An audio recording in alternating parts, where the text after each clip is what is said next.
But it's individuals, right? If I have two people running a call center and they decide that they want to make things a little bit more inclusive and they take the practical steps to do that, that elevates change from the ground up.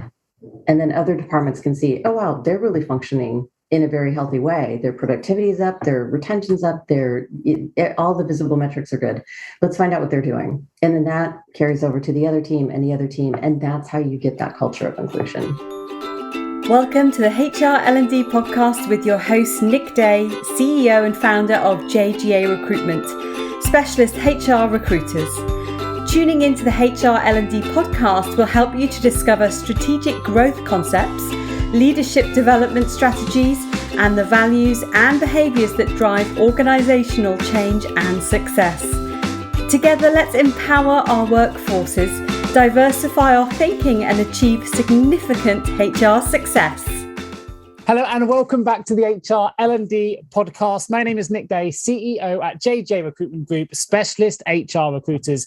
Now, whether, of course, you're listening to this for the first time or the 100th time, please let me take this opportunity to say thank you for joining me today, especially because I have a fantastic guest, particularly if you're interested in returning to work or, of course, if you're interested in the issues surrounding diversity and inclusion. Because today I'm joined by Dr. Jen O'Ryan, who is an inclusion, diversity and equity strategist and expert who is very much focused on helping people to build authentically inclusive and welcoming companies. Now, for my HR L&D audiences out there and the leaders listening to this is absolutely top agenda stuff for a lot of you in your business at the moment. So I hope this will be a very insightful journey into the world of ED&I. Now, with plenty of experience in leadership, mental health, and change management as well, there's lots we can talk about. I should also add that Jen holds a PhD in human behaviour, which focused on gender identity and sexual orientation, as well as an MBA in technology management and a BA in ethics and human behaviour. So we are definitely joined by an absolute expert here and someone who really understands the challenges that HR and L&D leaders like yourself are facing at the moment when it comes to developing a culture of inclusiveness for employees, clients, and of course, customers. Now, Jen is also founder and principal of Double Tool Consulting and the author of the best-selling book, Inclusive AF, a field guide for accidental diversity experts. It's designed for anyone thinking about inclusion and diversity, and it's something we're definitely going to be finding out more about during the course of this podcast. So without further ado, Dr. Jen O'Ryan, very much welcome to the show. Thank you so much for having me. I'm very excited to be here today. Yeah, my absolute pleasure. I'm going to start with the first question, which isn't necessarily related to returning to the office or diversity and inclusion. It's a question I ask all my guests, which is, what do the words human resources mean to you? I think it's gone through so many evolutions, right? Like my first response is the 1970s 9-to-5 human resources, where it was just kind of the basic mechanics of onboarding people and making sure everybody was functioning correctly. Now I think it's really gone more to good humaning. Like how do we get the best out of people and contributing in the best way that they can for the organizational goals? For sure. No, great no small task. I think HR leaders will be out there going, yeah, couldn't agree more. So let's jump into this. My introduction probably gave a lot of background to your expertise here, but why is everyone talking about diversity and inclusion now? I mean, I've been running this podcast now for a couple of years. It wasn't necessarily top of the agenda for HR professionals, even I'd say as close as 2 or 3 years ago. But right now it seems to be absolute top priority, which makes me think, one, why wasn't it before? And B, why is it now? Yeah, and there's so many different elements of that. So I started really focusing in DEI about 6 years ago. And then it was more about issues around opening doors for historically marginalized, historically ignored populations, and really a lot of focus around gender and what does that mean?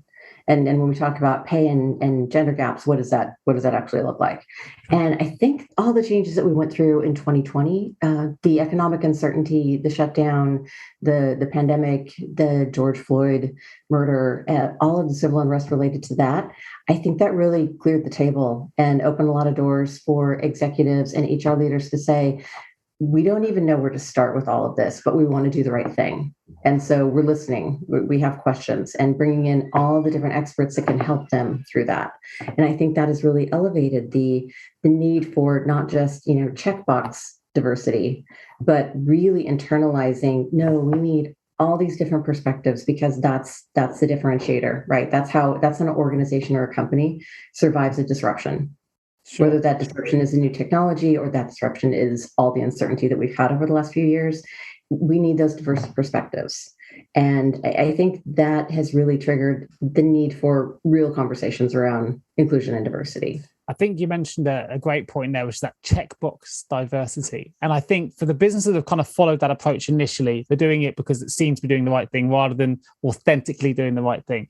It's those businesses that haven't necessarily been able to overcome toxic work environments, or because they don't have an authentically great inclusive culture, because all they've done is a checkbox exercise. So what do you find when you're looking at those kind of businesses? Are there any sort of commonalities in relation to what people are doing wrong or what they get wrong when it comes to diversity and inclusion, or why they're unable to overcome, for want of a better term, a toxic work environment? Oftentimes it's because it's not fully resourced. So I have identified over the course of the last 2 decades of doing change management all the different reasons that these initiatives tend to fail. But honestly, it comes down to typically a lack of resources. So focus, time, and dedication. It's a sustained effort. It's not something that you can have a 6-week session on unconscious bias and then all of a sudden your workplace just figures it out, right? Humans are messy, and so you need that sustained effort. And then oftentimes I think that so much of this is put into an HR silo conversation. So a lot of these initiatives, organizational health, toxic work environments, inclusion, diversity, tend to just fall in HR. And HR professionals, for all the good that they do, they may not be equipped, or they may not have the capacity or even the interest or desire to really champion the deep internal conversations that need to have. And they're really, they can be really emotionally charged conversations as well. For sure. And so I think it starts with taking that DEI conversation out and breaking it out of a silo of, okay, we have organizational health here and our diversity initiatives here, and then HR over here, and really seeing how it infuses into the entire organization, because it lives in the daily experience of individuals. Right? Absolutely. It's an interesting point as well, because I think, and I mentioned this in a previous podcast that I've recorded, which is HR leaders have a really tough job at the minute because they're supposed to be experts in everything. And it's simply not possible. And diversity and inclusion now is one of those areas, you mentioned it there, that often falls into the jurisdiction of an HR professional to lead on that. So we are seeing some responses, and you mentioned resources there. So just thinking about that, well, I've seen a lot of businesses, particularly the larger brands that have probably bigger budgets, suddenly hiring chief diversity officers and different individuals specifically focused on improving diversity and inclusion for their business. And you think on one hand, that's fantastic because they're investing in change and improving their the way their inclusivity across the board. Sometimes I see them only on a fixed term contract basis, which I think throws up a slightly different question. Is this a continual investment, or is this something that they think can be changed quickly? And maybe it can be, I don't know.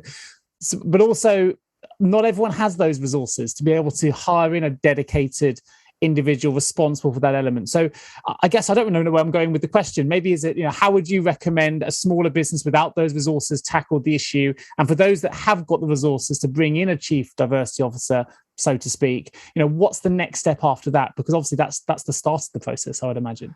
Yeah. And a lot of it really has to do with, they have a chief diversity officer, but where does that CDO align? Yeah. Because if that CDO aligns with HR, then they're naturally going to tend towards whatever the agendas and the initiatives of that VP or that environment is. But to the larger question, I think it's really very similar answers in the small business owner or a startup environment or a global entity, right?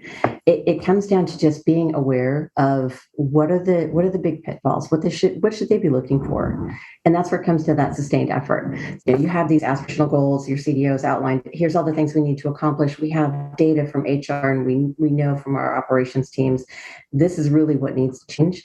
But then you need those individuals in the middle, what I lovingly call the accidental experts, who really know how to take those initiatives, break it down, and then execute. Implement things that are safe and effective, and really have meaningful impact. And that is actually one of the reasons why I wrote the book, because it makes it more accessible for individuals who don't have the resources or want to work with a consultant to really say, okay, I can break this down. And if it's just me and another coworker, here's the things that we can do within our realm to make it a little bit better. And oftentimes that's how change starts. Like, yes, you need the executives, you need the C-suite level support, but it's individuals, right? If I have two people running a call center and they decide that they want to make things a little bit more inclusive, and they take the practical steps to do that, that elevates change from the ground up. And then other departments can see, oh, wow, they're really functioning in a very healthy way. Their productivity is up, their retention's up, all the visible metrics are good. Let's find out what they're doing. And then that carries over to the other team and the other team. And that's how you get that culture of inclusion and overall good humaning is what I like to call it. No, for sure. We're definitely going to touch upon some of the aspects in that book. Before I do, though, I mean, one thing I'd love to know, because I see from my perspective, I think sometimes there's a fear in trying to make change happen. If you don't, if I look at myself, I'm a white, middle-aged Caucasian male who probably doesn't have, let's not say probably, take that bit out, definitely doesn't have the experience of what it may feel like to be a minority, or you want to promote and you want to champion inclusivity, but you don't always feel like you're the best person to drive that change. But there are so many HR leaders listening to this, and I know that collectively we should all be doing something to drive change, to improve the situation. What's the one thing that leaders can do right now if they're listening to this, no matter what their background, no matter what their culture, beliefs, sexual orientation, it doesn't matter. What's the one thing we could do to start making change straight from this podcast? What would that first thing be? Understanding that it's okay to say that you are a middle-aged white guy who doesn't have the experiences of these other populations, and really leading with that curiosity of, I want to make the world better. What does that mean? Yeah. So I think there's a lot of energy around, I'm gonna just charge up the hill and I'm gonna make this world a better place. It starts with asking. Like, you have to have a deep understanding of the lived experience of the individuals that you're trying to support. And the best way to get that, other than educating yourself, is to ask them. And I think that's where a lot of these initiatives fall down is, okay, so I'm going to take my technical background. So I spent the first 20 years of my career working primarily in tech, launching new initiatives. And it was shocking how many decisions are made for these global platforms by 6 or 7 people in a conference room in Seattle. Yeah. They're making decisions with what they have available, but they're also making decisions largely assuming that this will work in all the other regions. And that's where we need to take a step back and say, okay, here's what I know, here's what I think, and go out to the populations that you're trying to support and find out, is this really a problem for you? And if it is a problem, how does it manifest? And would these solutions work? And bringing those individuals to the table in outlining what would the solution look like. I love that. And I have to say, so something that a previous speaker we had, Margaret Ocheng, who joined the podcast, who gave me some inspiration within our business. You talked about the small businesses earlier. So we're only a 20 employee business. So we're quite small. And you think, well, with only 20 employees, there isn't much we could actually do. But on the back of that podcast, we decided to launch an internal ED&I steering committee. And I didn't know where to start it. And I thought, okay, I'm going to ask all the employees, would you like to be part of this? And if you would, great. And it's open to anybody. It doesn't matter who it is. And the one thing is, I don't want to be leading it, because as MD of the business, it should come from you. And we swap the leadership each time. But I was really surprised by the findings from that we had 8 people volunteer to be part of it. And that's almost 50% of the entire business wanted to have an input. And you think, wow, if I hadn't asked the question, and we meet once a month, and the amount of outcomes we've generated from those pretty short meetings, really, and we have actionable, things we need to achieve before the next one, and someone else will lead the next one. It's been really, really encouraging. And I think I was just talking about that because you said, it doesn't matter whether you're a really big business with the resources for a chief diversity officer, or a small business like mine with 20 employees. It's really surprising when you start asking those questions, actually, how many people want to be involved and want to try and promote change, and some of the results that come on the back of that. And obviously from your experience working in some much bigger and many change initiatives, I'd love to know some of the things that you've seen on the back of some of the change projects that you've been involved in, and some of the outcomes of those. It's been revolutionary. Now that we're in more of a digital environment and everything's going virtual, it comes down to, how are you representing your brand, for lack of a better word, everywhere? So everything speaks, right? And a lot of it really has to do with, how are you representing yourself, and do your customers and employees see themselves in your brand and in your message? So, it's things like going out to a web page, for a business when you're doing research. And, the landing page can be spectacular and representation and accessible and all the right things. And then you go a few layers down, and maybe nobody's looked at that content for a couple of years, and it's a little dated. And that's the type of thing that, and I love that you had such a high amount of interest and engagement in that, because again, it's the individual collectives who really will drive that change. And they'll also ask a lot of questions that you and I might not even think about. Yeah, and actually, surprisingly for us, we found some of the more introvert individuals actually voicing the most in those individual meetings. Like they gained some confidence and really found their voice, which I thought was fantastic. Of course, I mentioned in the introduction, Jen, that you are, of course, author of the best-selling book, Inclusive AF, a field guide for accidental diversity experts. It's a book designed for anyone thinking about inclusion and diversity in their business, which I imagine is most of the people listening to this podcast right now, which is great. Inside the book, you do offer a fantastic 3-part roadmap for anyone who is implementing ED&I initiatives in the workplace at the moment. There are some great anecdotes in there as well. I wonder if you could just talk about that roadmap in a nutshell for those people listening, and if there's any kind of takeaways from the book that we can find if you either go and purchase the book, and there will be a link in the episode notes for people to do that, but also some takeaways now on the podcast. Oh, yeah. So I think the most important thing of this is that it's a journey. And I know everybody talks about a journey. It's a buzzword right now, but it really is a journey. And so I wrote the book in such a way that if somebody picks it up, my idea was they would be flying to a conference from Seattle to Florida, and they see it in the bookshop and they pick it up and read through it on the flight. And by the time they land, they've got notes and highlights and action steps that they can actually take the minute they are, outside of baggage claim. Yeah. But it's also, like I said, a journey. And so I created this so that people can, wherever they are right now, one person or, a CDO with a brand new team, they can go through and take away things based on where they are, where their organization is, and then apply that. And then 6 months later, they come back to the book and they're like, okay, well, now we're in a very different place, or something's changed in the industry, and they flip through and they can find sections that get them through that next level. So the roadmap itself is really, it starts with getting the why inclusion and why now. And that's fundamental. People should be asking themselves, especially in HR, because they're so uniquely positioned to see all aspects of the company. Sure. But why are they focusing on it, and really getting granular? Because oftentimes they're focusing on it because an executive told them to. And that's valid, but you need to figure out, okay, if that's the why, then how do we structure our initiatives in a way that meets that need, but also has meaningful impact to employees and isn't just kind of a flavor of the week tagline. Then once you really have a good grounding in the why, then it builds on, okay, here's things you should think about based on the size of your organization, the amount of influence that you have. Are you an individual contributor, or are you senior director in HR, or are you the owner of the company and you have 2 employees? But getting a sense of like where your industry is, how people are receptive to information. Because if I'm working with a small tech startup, they're typically going to have a different way of absorbing information than if I'm working at a very mature company where most of the people are 45 years or older. And that's not a generalization based on cohort. It's just kind of like the ecosystem. And so once you get a sense of where you are in the ecosystem, then the third part is practical steps and applications and things that you can do, mapping out, here's what you can do in 30 days and in 6 months and in 18 months, and really building that pipeline of a cohesive strategy, whether you're one person or entire team. And when I was in engineering, I used to really aggravate my engineering team because I would come to the table with, okay, don't tell me we can't do anything in 30 days. Even if it's a small little button on a landing page somewhere, we can change something in 30 days. I can add pronouns to my auto signature in less than 30 days. Yeah. And that starts to normalize and spark conversations. And just because it's a small change doesn't mean it's not impactful. So one thing I'm quite intrigued by, and I've obviously had a lot of great guests on the show.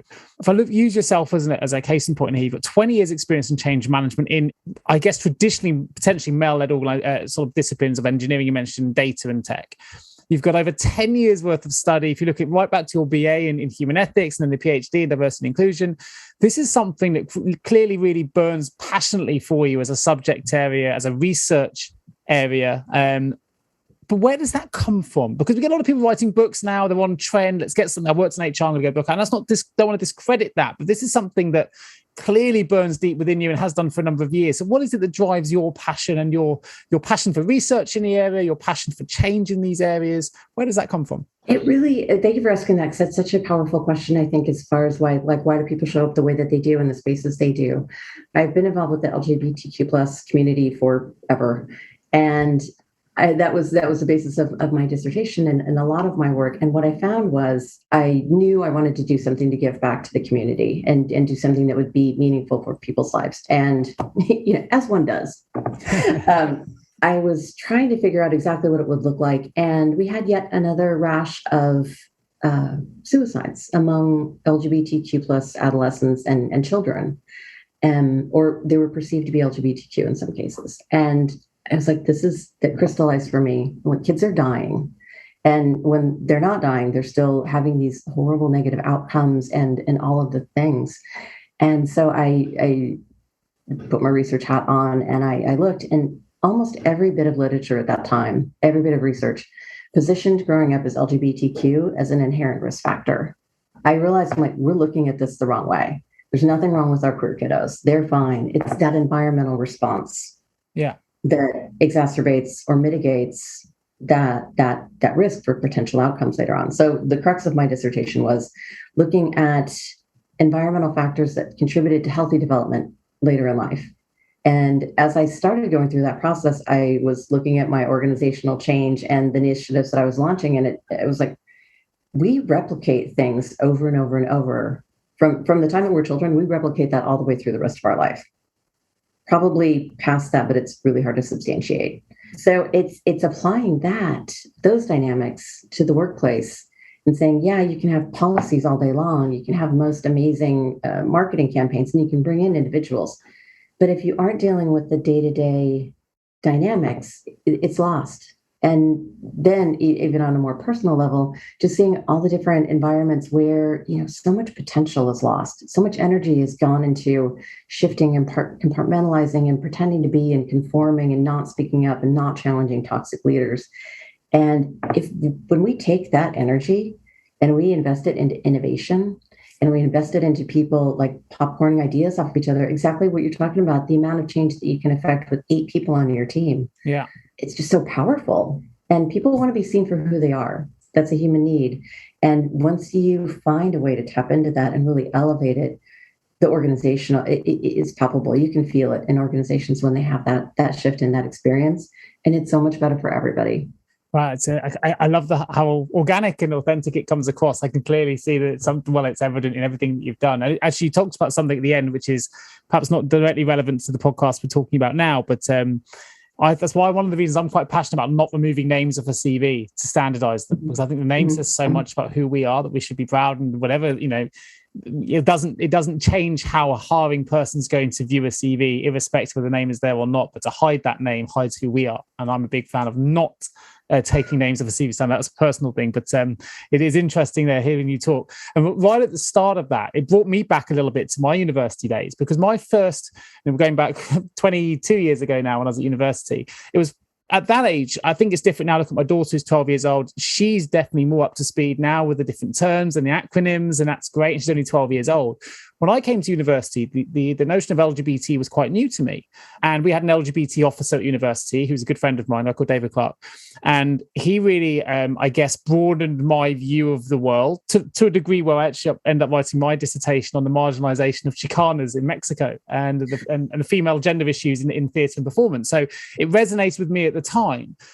But even then, you then find yourself in the world of work, and it, unfortunately, I guess it kind of didn't have the same resonance later when you're trying to find my feet. And you come back and you realize now it's right back in the public consciousness, but the acronyms have changed. We're now talking about LGBTQ plus, you mentioned, or QIA. I wonder if you could just help for the listeners who may be similar to me before. What are the differences now in relation to gender identity and orientation? Is there a recommended way that HR leaders should be tackling LGBTQIA issues in the workplace? Is it now old-fashioned to think of it as an LGBT agenda? Do we need to think of it in broader terms now? Because obviously going back 20 years, but I knew it as LGBT 20 years ago, and now it's changed, it's evolved. So what's the situation now, and how should HR leaders be tackling those issues?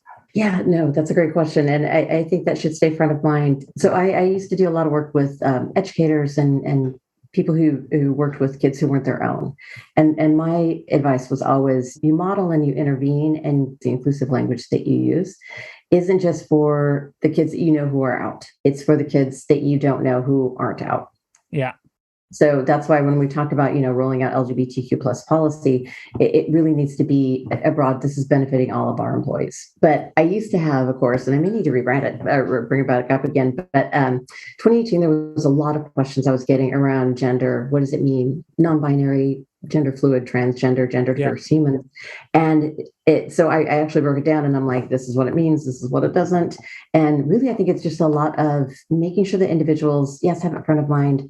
Yes, do, educate yourself from credible sources and bring in your experts. But then it's also just understanding that there are different ways of being, and not necessarily assuming that your colleague is straight, cisgender, all the things. Just leave it open for people to share their stories with you. Yeah, I love that. It's been really, as a parent, it's been great for us because, I speak to my daughter who's 12 and she hasn't quite decided yet, because they're so much more open-minded, and I just don't remember my childhood being quite the same. It seemed much more binary. You were one thing or another, and anything else, as you say, was almost seen as a negative label. Whereas now it's almost, it seems to be in that generation improving significantly. And it's actually, we need to bring that into the workplace now. And our 12-year-olds can teach me a thing or two. I think that's a wonderful place for the future, but we need to be making some of these changes now. And you mentioned then that, go to the credible sources, find your experts. In your book, you refer to accidental experts. So what do you mean by that term? And what it must be quite a powerful term for you, because you put it in the title of your book. Yeah. So the accidental experts, which again is a term I use lovingly. I consider myself an accidental expert. It comes up a lot in the tech space because you have there will be a need. Somebody will need to learn something very specific, and that person will go out and do some research and get a general sense of what's going on, like a 1 or 2 level understanding of what is happening, or the code or the regulation or whatever it is. And suddenly, since that person knows a little bit more than everybody else on the team, they become the expert. They are the short list. Okay. Yeah. Yeah. And so oftentimes for inclusion and diversity, oftentimes it's just somebody who is really passionate about LGBTQ plus inclusion, visibility, representation, making sure that, everybody has a voice, everybody can see themselves. And it's somebody who feels, passionate about that, and they start implementing changes. They start pushing, they start using whatever they have available to them to elevate that cause. Sometimes in I&D, the accidental experts are people who are just really good at getting things done. They are just precise, and they have a fine blend of research and being able to execute, and also fail spectacularly and then learn from that failure and then launch again. And sometimes those are the individuals who are tasked with championing I&D issues because they're just really effective at getting things done. Have you ever asked yourself, how can any recruiter understand my HR recruitment challenges? Please don't give up on your hiring challenges just yet. Here at JGA HR Recruitment, we appreciate the difficulties associated with attracting, recruiting and retaining top human resources talent. We also understand just how costly a poor hire can be. JGA HR Recruitment would like to partner with you to help you overcome your hiring challenges. Contact us today on 01727 800 377 or visit jgarecruitment.com to find out more. So as soon as you started to explain it, I almost felt like a bell, the ball dropped, and it's something like, okay, now I completely understand what it means in that term. And I can see where I probably, in my time, have made people accidental experts as well, because they know more, and I've suddenly given them that title a little bit. It totally resonates. To play a little bit of devil's advocate, and I'm not quite sure how to phrase this. Apologies, I'm going to be out there and just say, look, this is a difficult question, but I think it's worth one raising in an HR context. You've got HR leaders, L&D leaders trying to deliver L&D initiatives, and HR leaders trying to improve the authenticity of their inclusive work environments and all these things, which is great work. But there are also employees that probably have some potentially deeply religious beliefs or strong opinions that actually this movement towards a more inclusive workplace, particularly in relation to LGBTQ plus, sexual orientation, gender identity, actually they really disagree with it. And whether that's religious or whether it's just personal issues, they just don't agree with it. It's going to be very, very hard, almost impossible potentially, to get these people on board for your agenda. And if you've got a big business, obviously the higher chance that there's going to be more of these individuals available just through economy of scale. How do we tackle those individuals, and how do we even get them on board? Is it impossible to get these people on board? I don't know if you've had any experience in managing change in relation to such people. Yeah, and that's actually where I'm brought in quite often, is because, and it's one of the points that I call out why initiatives like this can fail even when they're amazing, because it has a way of manifesting differently. So sometimes when you're rolling out I&D initiatives, you do have these pocket of people who, for whatever reason, are resistant. Yeah. And then it just kind of like, riding out the clock, hoping the energy goes away and nothing will have to change. And then it just fails. It sputters out. And so I look at it like we've got a spectrum. We've got a spectrum of humans, right? And this is related to change in general, but specifically inclusion and diversity change. So we've got people on one side that are absolute champions, they're advocates, they're on board. I could geek out with them all day long and it would be amazing. But you can't spend too much time with them, otherwise you won't get anything really done, right? And then the very other end of the spectrum, you have people who are resistant for whatever reason. Unfortunately, there's just a percentage that will never come along. But in the middle, you have this huge population of what I like to call the ambivalents. So people who, they walk through the world without ever having to think about what it's like to be a woman of color or LGBTQ+, or a marginalized population. They just haven't thought about it. And those are the people that I like to bring in, because once they think about it a little bit differently, and once they see the experience of this other segment of the population, it's easy to bring them over to that end of the spectrum. Sure. where they become advocates and champions for it. I mean, I use it like the experience of the curb cutouts that we have in the States. I'm sure where you are as well. They have the curb cutouts for people with mobility issues. And if you've never had to push a heavy stroller or had to not be able to lift your foot up high enough, it wouldn't occur to you why those are important. Yeah. But once you see it, you can't unsee it. And then you're like, oh, absolutely, we need to go fund this and change. Once I have conversations with the ambivalents, we start to get that momentum and we start to get that change, and we start to pull more people on board who had maybe a little closer to the resistor end of the spectrum. But really, that's where the change happens. It's a daily practice. Do you ever get involved in a negotiation with the individuals? Let's say it's because of strong religious beliefs, as an example, where because inclusivity is about it being inclusive of regardless of religion, gender, sexual orientation, whatever it might be. So there's an element there that they may not be able to overcome the religious issues, but actually we're also trying to make it more inclusive of your beliefs, whatever that might be, and we're doing X, Y, and Z. And do you ever find there is a negotiation there, or is it often just too binary or too resistant for that negotiation to even take place? Once you find the commonality, what's the common goal? If it's an organization, we're all working towards some shared goal together, right? Yeah. And it's creating a safe and trusted space. And I know that term also gets really overused, but when I'm talking about bringing people together at a table, it is about diverse perspectives. I don't want just a bunch of people who agree with me. Sure. It's not just about, I don't want people who just look like me and think like me, but if I don't have people who don't agree with me, we're not going to get anything effective done. So I also want people who don't necessarily agree with me to feel that they can voice a contrary opinion at that table, because that's where we're going to get to not only a better result, but I'm going to have my beliefs challenged. I think McKinsey have done quite a famous report. I think it was 2016, going back a bit now, but there's many reports coming out now that shows the more diverse your board, the more diverse your workforce, the better the results. I haven't seen any evidence that is contrarian to that either. So I think that you've summed up why that is very, very well there in that response. Thanks for that. For those then working from the L&D perspective, we've talked a lot about how HR leaders can implement change and improve change and develop more inclusive and authentic workplaces is really important. What about for those that are developing the L&D initiatives on limited budgets, limited resources? What can we do for those individuals listening to this, those leaders that really want to develop an L&D strategy that improves authentic, inclusive organizational cultures, but they just feel limited? Well, I think at the crux of developing an effective learning and development strategy is taking a step back and saying, how do the individuals in your organization actually learn? How are they receptive to information? What can you put out there that is moving away more from the long, arduous, training resources that are out there that probably lack in representation, they lack in visibility, they may be based in stereotypes and kind of a little outdated anyway, and moving them more towards these short, effective bits of content that they can really connect to.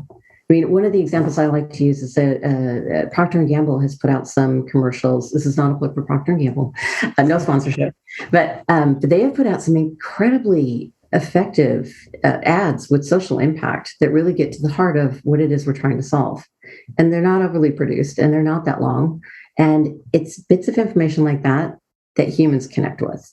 more effectively in my perspective than having them watch a course with different scenarios and clicking and taking a quiz and assessment. So it also lends in well to not having a lot of budget, because those are things that you can create pretty inexpensively. So keeping it in-house actually can be a lot more cost effective in the long term, potentially, in terms of results, than maybe outsourcing, or because you're keeping it in-house, you're building that culture internally. And it might seem like it's an expensive and time-consuming process maybe to begin with, but actually the long-term impact is potentially more significant if you're able to do that. Yeah. And really keeping front of mind, what is it that you're trying to get out? Do you need to have your employees have a bit of information because of regulation? Or do you want them to really understand the nuance of a specific topic? Because the nuance of a specific topic, you can record yourself on a phone for 45 seconds, and that will actually probably get more engagement because people want that human aspect of it. Yeah, it feels more authentic as well, doesn't it? And there's sometimes not overly produced. Yeah, exactly. Yeah, you're having a conversation. I'm gonna redirect the needle a little bit, just because I know that you're involved heavily in change management. I know this is something that you've been quite heavily involved in recently, which is post-pandemic officers returning to the workplace and returning to offices. And we found, particularly in recruitment now, huge percentages of workforce is either working completely at home, going back to a hybrid office, or even full-time back to the office. For those that are HR leaders trying to manage this change and getting people to come back into the office because that's the environment they want to go back, or even go back to a hybrid when they were used to going 100% from home, why aren't people ready to go back to what they always knew and were comfortable with before the pandemic? I guess question number one. And is there anything that HR leaders can do to help prepare people now for the change to return, even if it's not a full-time, even if it's just on a hybrid basis? What can HR leaders do to try and ease that, what seems to be a bit of a pain point for employees? In the UK, we're talking about the Great Resignation. I don't know if it's the same in the States. People are voting with their feet. They're changing jobs. They want to maintain the new work balance they've discovered, which often has involved working from home for a longer period than they experienced pre-pandemic. But that's not going to be possible to maintain for all businesses where they do need an office presence, or certainly a hybrid presence. So what would your advice be in terms of the change projects that you've been involved in for helping HR leaders to prepare their teams for the change back? I think it all comes back to understanding how much we have fundamentally changed over the last 2 years. So had the pandemic somehow magically gone away after 4 months, right, it would have been a much easier transition to come back into the office, even on a hybrid level. But we've reset ourselves. And we've reset ourselves in the fact that we have, we've designed environments to work remotely that are more conducive to us as humans. So, people talk about Zoom fatigue, and Zoom fatigue is real. But Zoom fatigue seems torturous because we've forgotten what it feels like to sit in a conference room for 4 hours in a budget review where nobody can have any coffee or go to the bathroom without being stared at. That is uncomfortable, right? And so people have plugged into their own rhythms, but they've also realized what is valuable to them. And that, I think, is a lot of the resistance in full-time back in the office, or even going into the office for arbitrary days. So if an exec says, okay, everybody has to be in the office Monday and Tuesday, no matter what, that really doesn't seem to take into account the individual needs. We're not going to have something that comes up that saves everybody and works for everybody. But I would really recommend L&D leaders, HR leaders, really tap into the why. Why are they bringing people back, and how is it meaningful for the individuals? I think from a recruitment standpoint, where I look at it, it's almost like a global agoraphobic fear that we've developed because of the new habits. There's almost, I don't know if it's agoraphobia, but there's a kind of a fear of going back because we're worried that then they'll want us back more and more. I think that's part of it, and that will obviously impact our lives in some way. There's a comfortableness of our own surroundings, which we've become to enjoy for the last 1-2+ years. So I think there's almost like a worldwide pandemic of a new sort, really, which is this fear of socializing in a way that we used to socialize before in the workplace. But I wonder, as maybe one of the benefits we're seeing on the back of this, and I don't know the answer to this, and I haven't necessarily observed anything to say there's one way or another, but you may have done in your world of work, Jen. I wonder if what's the impact from an inclusive and authentic workplace point of view? Are we finding that there's more openness now to change for things like, for issues in relation to things like inclusivity and diversity, now that people are in their more comfortable home-based environments? Or have we seen no change? Or is this, with this global reset that we've had, that you put it, and I think it's a great way of putting it. It has been a real global reset. It's been a reset for us in many different ways, from health, well-being, balance, and different things. And there's pluses and minuses, as you mentioned, like Zoom fatigue being on the negative side. But within that reset, is this a really good time also for L&D and HR leaders to start pushing through the authentic, inclusive agendas? Because actually people may or may not be, hopefully they are, more receptive to it now while they're more comfortable in their home environments. I don't know the answers, if there's even been any analysis on it. I'm just intrigued to know if you've seen any changes.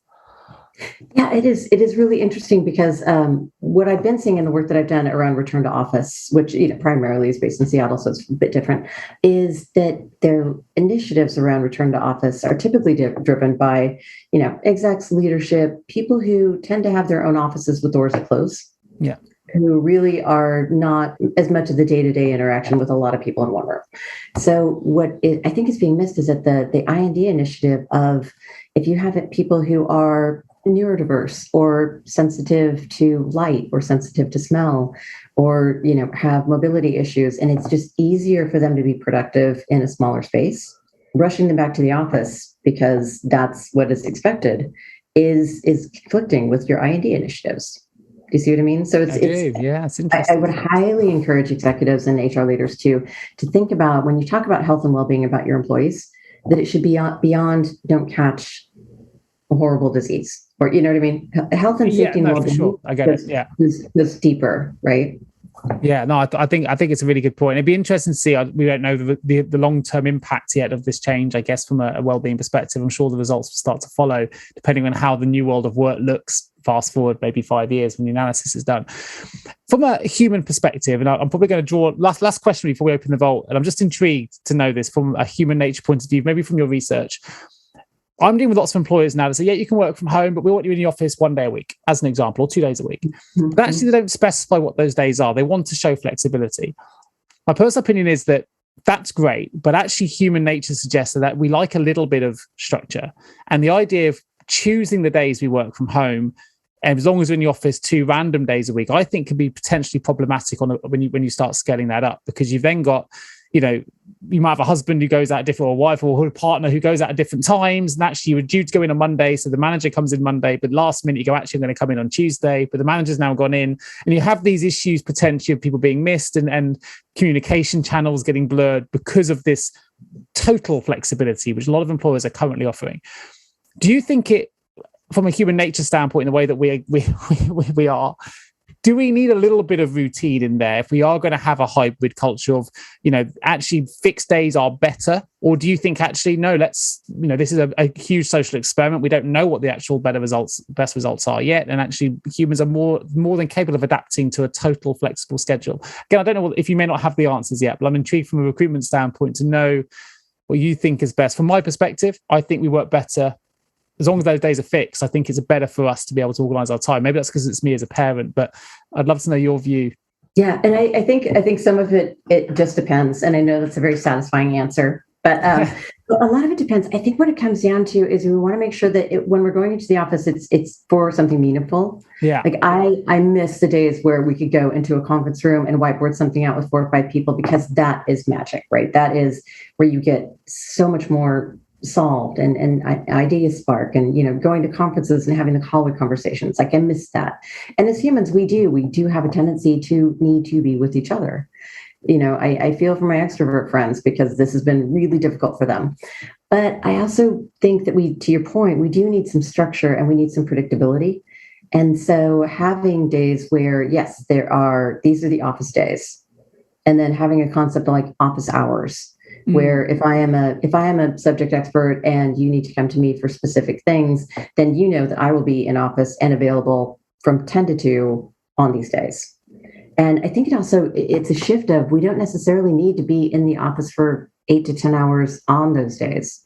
Yeah, it's more of like an availability. Like I will be here and available this time. No, I agree with that. And I think leadership is so now it's becoming more outcome based.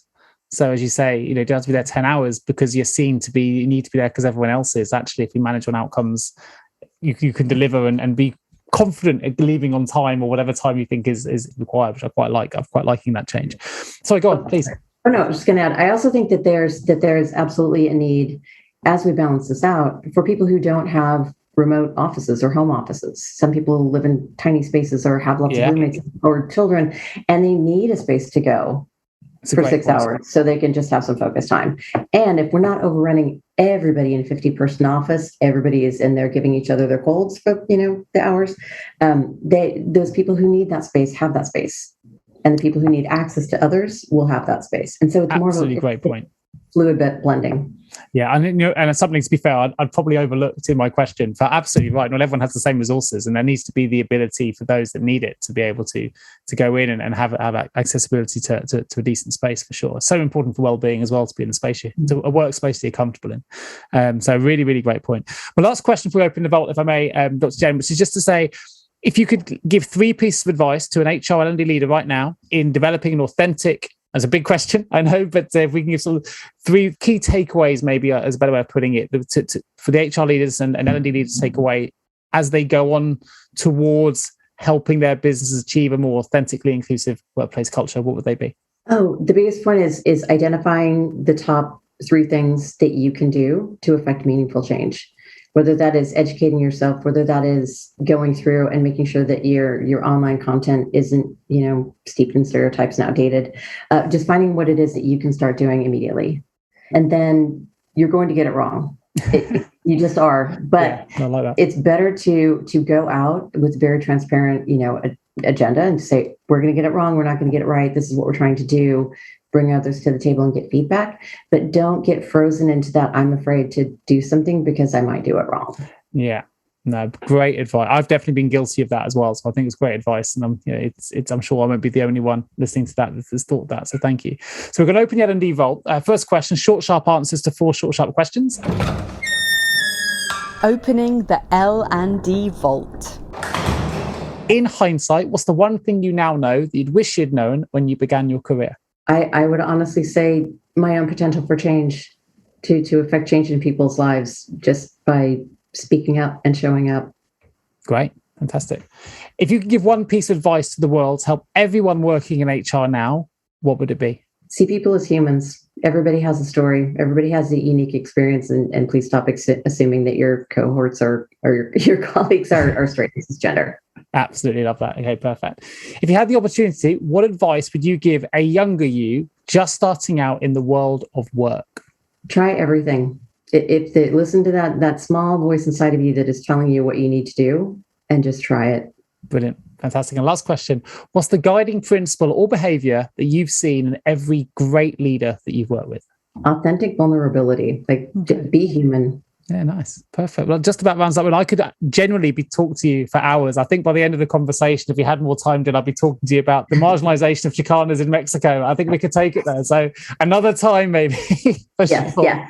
Back to my dissertation days. But it's been an absolutely fascinating talk. Thank you so much for joining me today on the HR L&D podcast. For those interested in finding the book, which I've talked about at length in this podcast, the link will be in the show notes. It's available on Amazon. I will also include the Instagram and Facebook accounts for Dr. Jen O'Ryan, so you can access those. And of course, the link to her website, which is Double Tool Consulting as well. But is there anyone else you'd like to lead the audience to, or any other links of recommendation, Dr. Jen, that you'd like to recommend? Always happy to connect on LinkedIn. Page of Dr. Jen. Great. I'll make sure that link is also in the show notes. So please do check those out. And please do check out the book, Inclusive AF, a field guide for accidental diversity experts. Fantastic roadmap with some great advice for anyone looking to improve the authenticity and inclusiveness and diversity of their businesses. So please do check that out. And of course, if you're an HR L&D professional listening to this podcast, you need support with an HR or L&D related vacancy, please reach out to any of my wonderful team at jgarecruitment.com. That link will also be in the show notes. Just need to say a huge thank you again to Dr. Jen O'Ryan for joining me today. And I look forward to bringing you all the next episode of the podcast real soon. Take care of yourselves and each other. Thank you. Thank you, Dr. Jen. Thank you. Thank you so much for tuning into the HR L&D podcast with your host, Nick Day, CEO of JGA Recruitment, Specialist HR Recruiters. If you need any help with a current HR or L&D vacancy, then please get in touch with Nick and his team. All contact details can be found in the episode notes. In the meantime, to make sure you never miss a future episode, please subscribe to the show through any of your favourite podcast channels. Till next time.